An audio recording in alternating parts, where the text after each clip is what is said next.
confession time. I own more pens than any human being should. And as a lefty, some of them are trash, but some of them have changed my life. So today I'm spilling the tea on all the calligraphy tools I can't live without. Hey there, welcome back to my channel. I'm Jess from The Loopy Lefty, where it's mostly calligraphy and occasionally curse words. Let's start with my all-time favorite brush pen. The Tombow Fudonosuke hard tip is my absolute favorite. This brush pen is a little more firm than others, so it gives you a little bit more control as you're working. And if you're a lefty like me, this is really helpful. I also find that it's a lot more durable than other brush pens. If you're a lefty, you are pushing your brush pen across the page from left to right, and this can destroy a lot of those brush tips. But because this one's a little bit more firm, I get a ton of mileage out of these brush pens.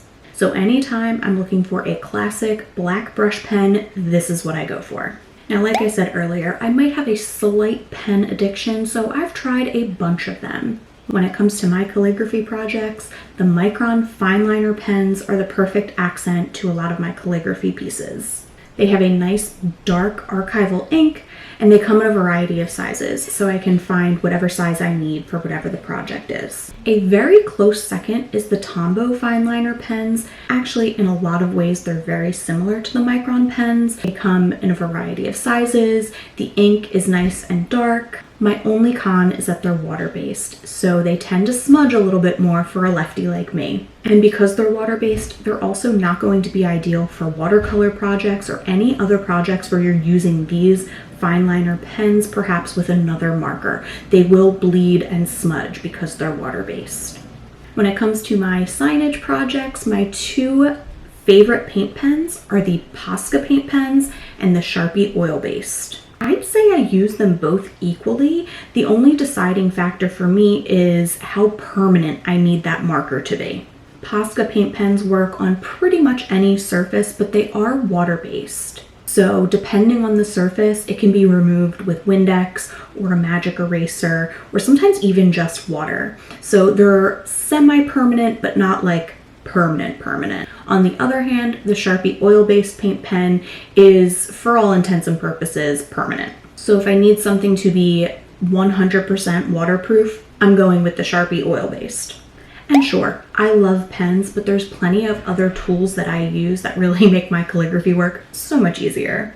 When it comes to paper, I love a dot grid paper for sketching out all of my projects. If I'm using my brush pen on it, I like to use Rhodia paper because it's nice and smooth, but really any smooth paper with a dot grid will be super helpful for keeping your spacing consistent and making sure all of your words are the right height. And if you've seen any of my bullet journal videos, you know that I love a dot grid in my bullet journal too.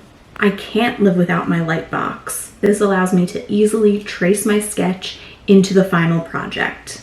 I use this so much I've actually gone through two since I've started calligraphy. And this is not technically like an art supply, but I've recently discovered these little handheld fans, and wow, they come in handy, especially if you're a lefty. Nothing's more frustrating than working on your final piece of artwork and then smudging it at the last second. What's nice about having these little handy fans is I can write a word, fan it a little bit, dry that ink, and get right back to work.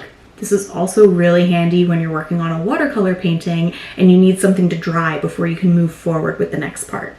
So there you have it, my must-have pens, markers, and tools. I'd love to hear your favorites in the comments, mostly so I can tell myself it's market research if I decide to buy more. Don't forget to like this video and subscribe to my channel if you like this kind of content.